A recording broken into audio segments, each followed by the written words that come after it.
Hello hi. അപ്പോൾ കുട്ടികൾ പറഞ്ഞ പോലെ ഇന്ന് ഞങ്ങളുടെ റൈസർ ബേബിയുടെ കാതുകുത്താണ്. കാതുകുത്തുന്നോണ്ടാണോ എന്നറിയില്ല, ഇന്ന് കുറച്ച് നേരത്തെ എഴുന്നേറ്റു. പിന്നെ അവളെ വീണ്ടും ഉറക്കിയെടുത്ത് ഒരു 10 മണിയൊക്കെ ആയപ്പോഴാണ് പിന്നെ അവളെ എടുത്ത് കുളിപ്പിക്കുകയൊക്കെ ചെയ്തത്.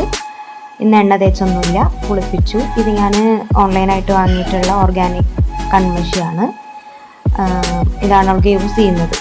പിന്നെ അവളെ കുളിപ്പിച്ചു, ഉടുപ്പൊക്കെ മാറ്റി കൊടുത്തു, കുറച്ച് ഫോട്ടോസൊക്കെ എടുത്തു. കുട്ടികൾ ഇന്നലെ തറവാട്ടിലായിരുന്നു, അവരിനെ പോയി എടുത്തിട്ട് വന്ന് അവർക്കൊക്കെ മാറ്റി കൊടുത്ത് പിന്നെ ഞാനും റെഡിയായി. അങ്ങനെ ഞങ്ങൾ പോകാൻ റെഡിയായി. ഇക്കാനെ വിളിച്ചു, ഫുഡൊക്കെ കഴിച്ച് ഇറങ്ങി. ഞങ്ങൾ പോകുന്നത് ഒറ്റപ്പാലം കവിതയിലേക്കാണ് കാതുകുത്താൻ പോണത്. ഒറ്റപ്പാലത്ത് കവിതയുടെ തന്നെ 2 ഷോറൂമുണ്ട്. ചെറുത് ഞങ്ങളങ്ങനെ പോകാറില്ല, വലുതിലേക്കാണ് പോകാറ്. ചെറുതിലേക്ക് അങ്ങനെ പാർക്കിംഗ് സൗകര്യമൊന്നും ഇല്ലാത്തതുകൊണ്ട് ഞങ്ങൾ വലുതിലേക്ക് തന്നെയാണ് എപ്പോഴും പോകാറുള്ളത്. എൻ്റെ കല്യാണം കഴിഞ്ഞപ്പോൾ തൊട്ട് ഞങ്ങൾ ഗോൾഡ് എടുക്കുന്നതൊക്കെ കവിതയിൽ നിന്നാണ്. നല്ല കളക്ഷൻസൊക്കെ ഉണ്ട്. അപ്പോൾ ഞങ്ങൾ സ്ഥിരമായിട്ട് പോകുന്നത് കവിതയിൽ തന്നെയാണ്. ഞങ്ങളുടെ അടുത്തുള്ള പറഞ്ഞാൽ പത്രിപ്പാലയാണ് ജ്വല്ലറി ഉള്ളത്. അവിടെ റിഫൈ ഗോൾഡാണ് ഉള്ളത്. അവിടെയും കളക്ഷൻസൊക്കെ ഉണ്ട്. പക്ഷെ ഞങ്ങൾ സ്ഥിരമായിട്ട് ഇവിടെ നിന്ന് എടുക്കുന്ന കാരണം കുട്ടിക്കൊരു കമ്മലൂടി എടുക്കണമെന്നുണ്ടായിരുന്നു. അതാണ് പിന്നെ ഇങ്ങോട്ട് പോകുന്നത്.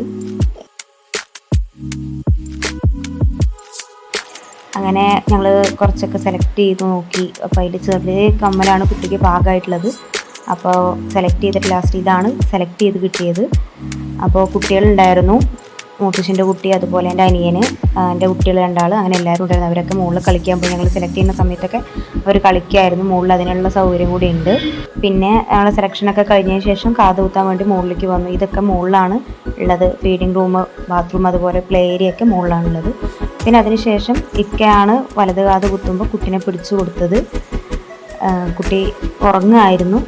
അത് പിടിച്ചു കൊടുത്ത് കുത്തിയപ്പോൾ ആദ്യം ഒന്ന് എഴുന്നേറ്റു, പിന്നെ കുറച്ചൊന്ന് കരഞ്ഞു. പിന്നെ അതിനുശേഷം പിന്നെ ഇടത്തേക്കാതെ ഞാൻ പിടിച്ചിട്ടാണ് കുത്തിയത്. അപ്പോഴും ചെറുതായിട്ടൊന്ന് കരഞ്ഞു, ഒരുപാട് കരഞ്ഞൊന്നുമില്ല. കുത്തിയതും കുട്ടീനെ തോളത്തിട്ട് തട്ടിക്കൊടുത്തപ്പോൾ കരച്ചിട്ട് നിർത്തി. പെട്ടെന്ന് തന്നെ ആൾ കൂളായി.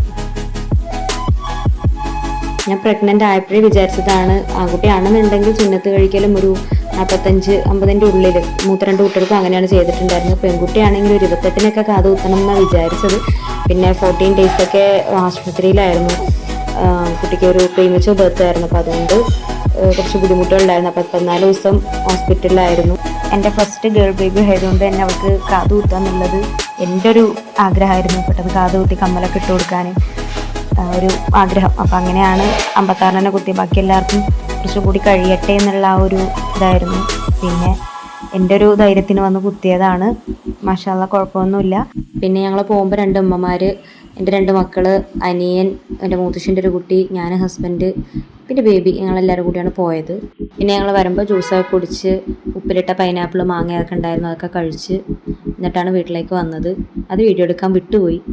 ഇത്രയൊക്കെയാണ് ഇന്നത്തെ വിശേഷങ്ങൾ. നിങ്ങൾക്ക് എൻ്റെ വീഡിയോസ് ഇഷ്ടമാവുമെന്ന് വിചാരിക്കുന്നു. ഇഷ്ടപ്പെട്ടാൽ ലൈക്ക് ചെയ്യുക, ഷെയർ ചെയ്യുക, സബ്സ്ക്രൈബ് കൂടി ചെയ്തൊന്ന് സപ്പോർട്ട് ചെയ്യണേ. അടുത്ത വീഡിയോ ആയിട്ട് വരുന്നത് വരേക്കും ബൈ.